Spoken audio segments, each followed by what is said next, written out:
to, when we realized we had these three illustrious artists and musicians, all connected with music in different ways, all coming to perform or talk at the festival this year, we thought it would be nice to have an opportunity just to talk about women and the arts in a more general way. Obviously the connection here, and Irina here as well, is through the LeFanu.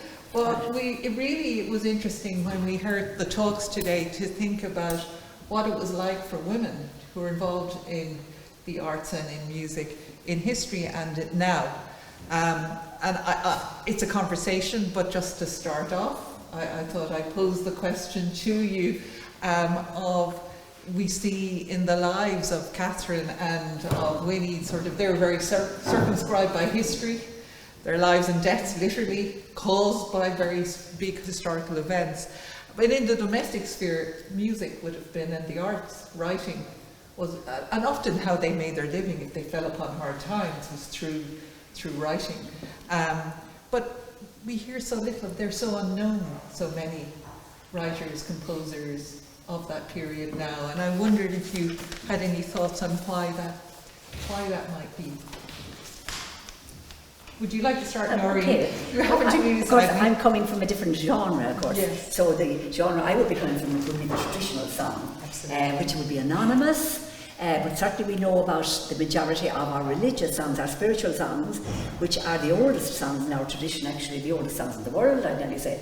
We know that the majority of them come from women because they're very women-based. Mary at the foot of the cross, carrying her son, all of that.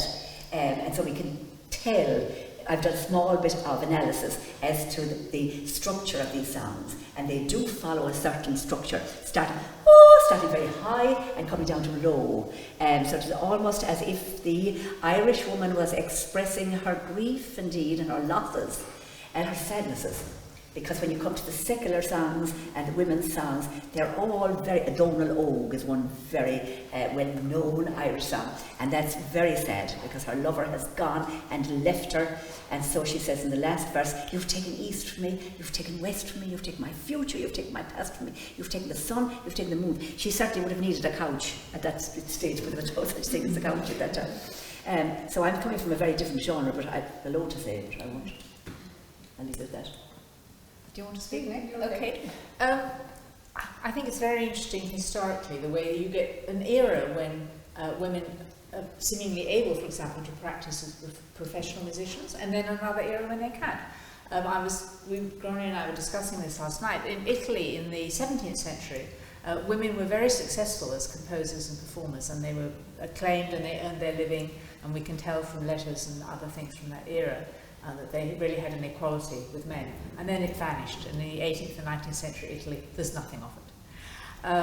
And there's a sort of similar pattern that you can see in other countries, where there's a kind of cycle where particular changes in social fabric, in the economic and social conditions, will allow women opportunities.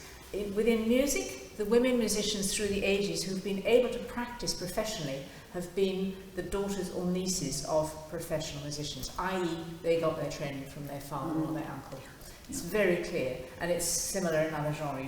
You can look at female artists and see a similar. How did they train? How did they get access to paint? Because of a man in the family who had it. Writing is in some, well, according to people who study Jane Austen and so on, it's thought that writing is easier because you can kind of carry it on almost secretly, and we all use words, whereas music and painting are crafts which need skills that you have to learn. You can't do them by accident. I mean, thinking of the people I spoke of, Helena Dufferin, for example, coming from a family who could afford to teach her with the music teachers, she became an accomplished composer of songs.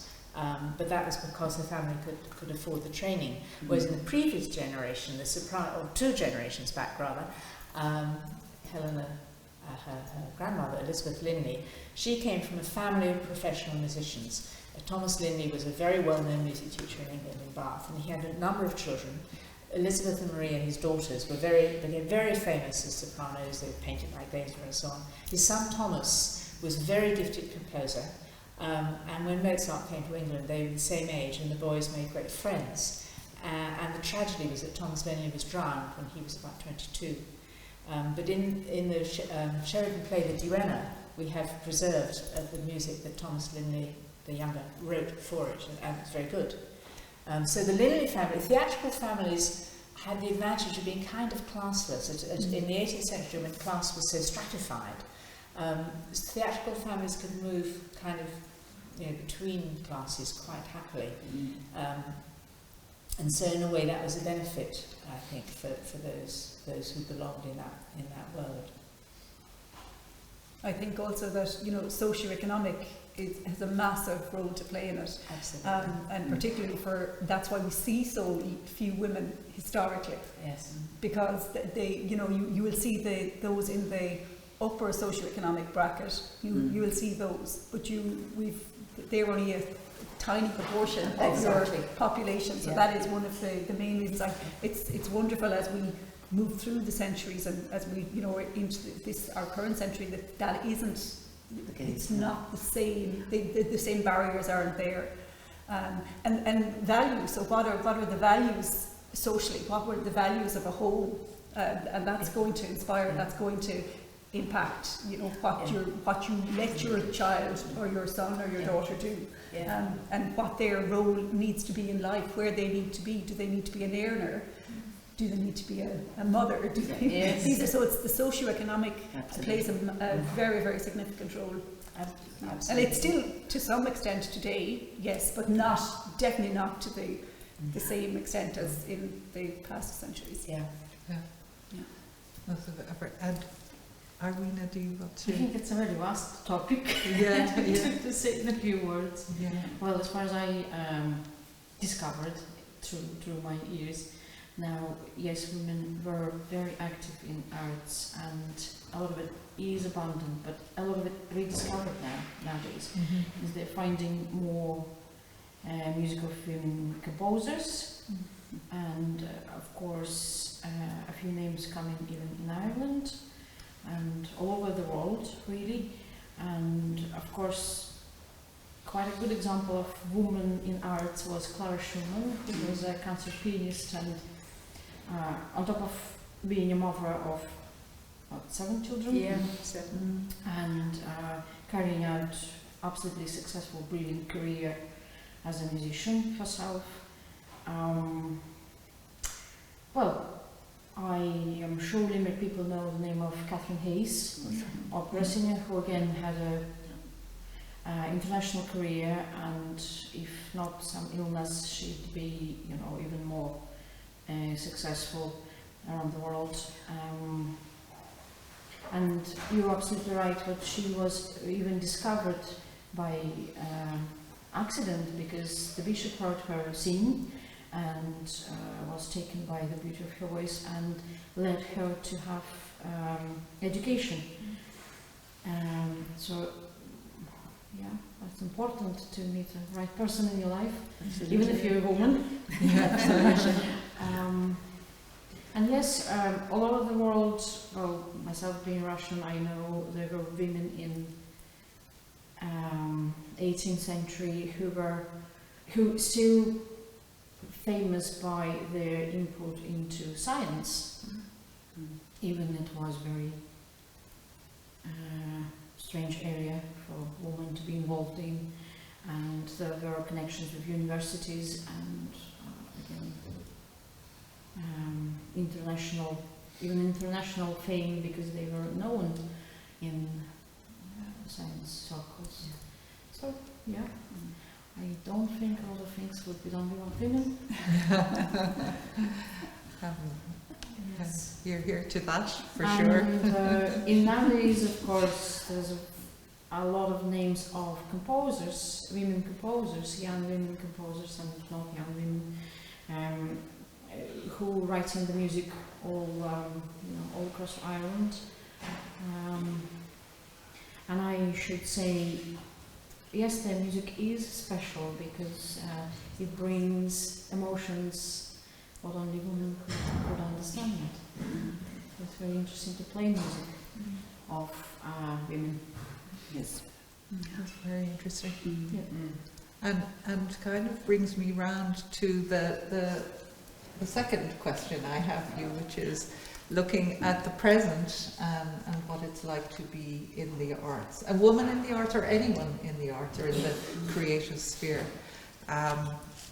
What are the barriers now? And although things have improved, I was thinking, is it still possible now for a young person to make a life and a career in the arts? I think so. Yes. Yes. It is. It's difficult, and there are sacrifices, but I think there are sacrifices for every career. Yeah. But I think also it's now seen as a career. Yeah. I remember when I wanted to study music, and I got accepted to Trinity to study music, and my father wouldn't. I'm 55, so like that's whatever many years ago, and my father wouldn't allow me.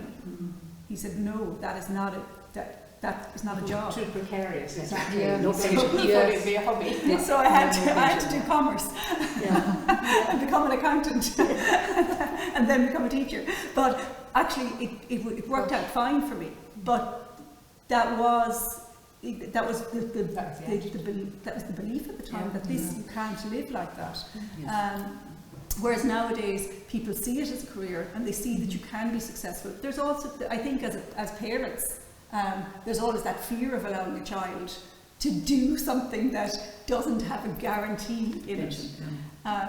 But I think we're changing as a society, so now it is possible. And you see some, like Eleanor Ní? She was the first woman to conduct an orchestra at the Oscars.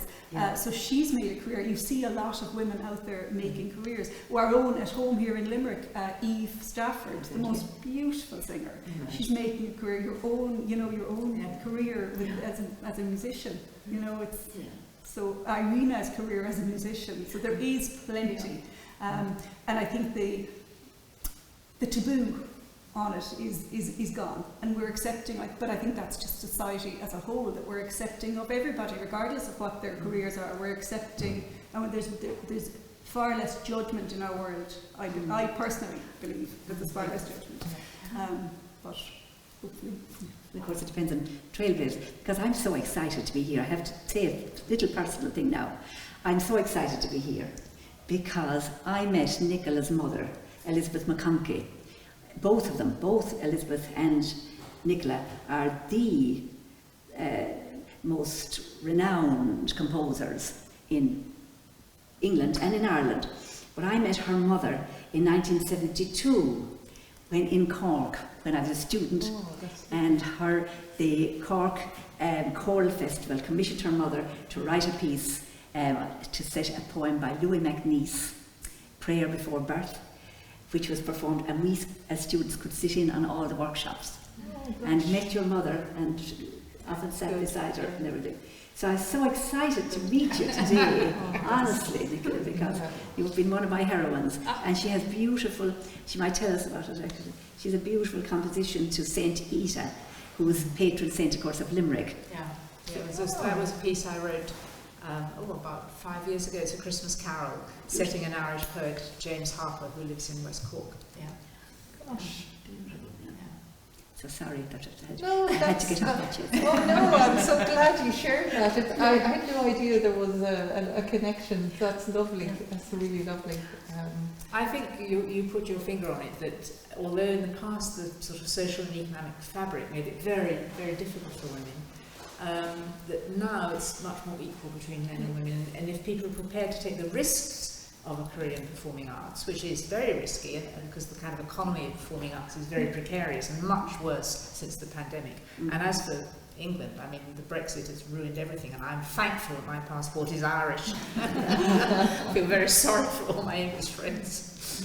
But that precariousness, it affects men and women equally. And on the whole, I think there's less of the kind of traditional misogyny that used to crop up, for my generation, would come across it. Partly because many women now are in much more influential positions. If you look to see who's running a festival or who's the entrepreneur behind a certain event, it may well be a woman. And that doesn't necessarily mean that everything will be fine for the women participants, because, I mean, for example, I was in England when Margaret Thatcher was Prime Minister, and that didn't do didn't do anyone any good if they were a woman. But on the whole, I think certainly my own opportunities have often come about because of a woman. And when I look to see what made my operas possible, because I've written 8 operas, and opera is a very expensive medium to put on, even though these are chamber operas, they're not grand operas. And almost always the person who actually made it possible was a woman, Yes. which is very interesting. Yeah, there's a whole industry behind the Exactly. performance. That's so important, yeah. Exactly. Mm. And in Ireland, I think it's wonderful there are so many composers who happen to be women. And that's a big change in my lifetime. And a useful book came out about, we had the launch when I was in Dublin 2 years ago perhaps, and it's called, I think, Music and Women in Ireland, or Women in Music in Ireland. And it's a really useful survey, and it shows how things have changed. And it's all genre of music, it's not just classical music, it's traditional music that's represented, and so on. And it shows that actually for most of us in music, we don't have very strong boundaries between the different genres, but we tend to enjoy and respect all of them. Exactly. And the National Concert Hall ran women conductors, so specific for women to encourage them, and that's another positive. Very positive. Yeah, absolutely. So, and it's that, the thing we say to children, like our teachers, we say to children, if you see it, you can be it. Yes. And it's going back to that again. That, exactly. Yeah, having a vision. Yes. Following your dream, Yeah. Did you want to add to that? No. No, that's great. Or I just Irene? wanted to say that, Yeah. Well, I think it's You really... had another question, Yeah. I'm trying to remember what it was. I can't remember what my last question was. I think they've all rolled into one, and the conversation has flowed quite naturally. So, but what I really like is the fact that you all immediately corrected me on my negativity. So I said, yes, it is possible to make a career in the arts and music for men or for women, or if it's your dream, it should be attempted. So that's a good note to end our fireside chat on. And I want to, unless anyone in the audience would like to ask a question, in which case I think a round of applause for our...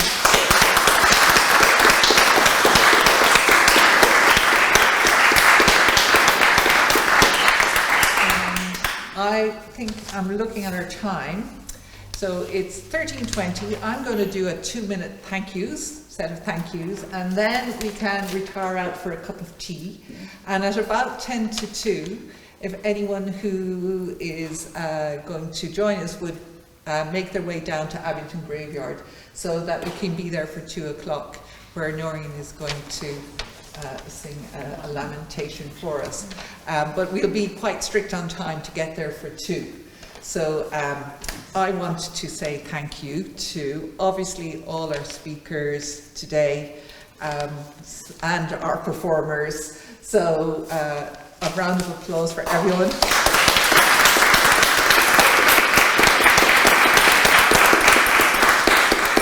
I should say names: Irina, Janet, Nicola, Nóirín to come, David and Grania who've left.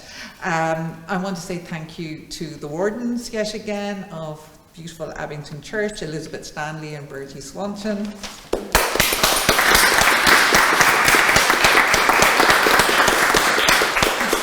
This is the 3rd year that they've made us so welcome, set everything up, arrange everything for us seamlessly, and we're so very grateful.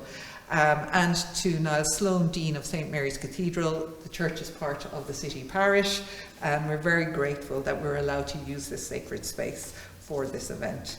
Thank you to Maru Boher Historical Society, Chair Grania Keys, Grania had to leave, and Lifetime Chair Tommy Holmes, who as ever have supported us, and thank you so much for that. I want to say thank you to the videographer, Luke, and David, his colleague. Our talks will eventually, hopefully, end up on a YouTube channel somewhere, unless in advance somebody chickens out and tells us, please don't put that up, and that's no problem if so.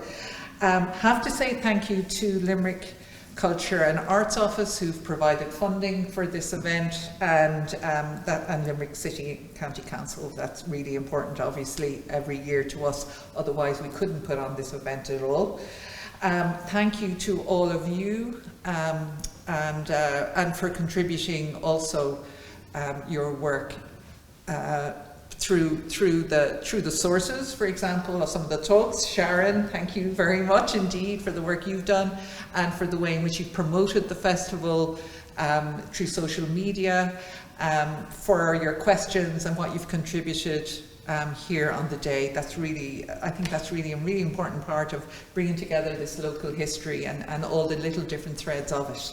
I have to say thank you to my fellow organisers, Julie, Miriam and John, and to Rory, my son, who's out the back making tea.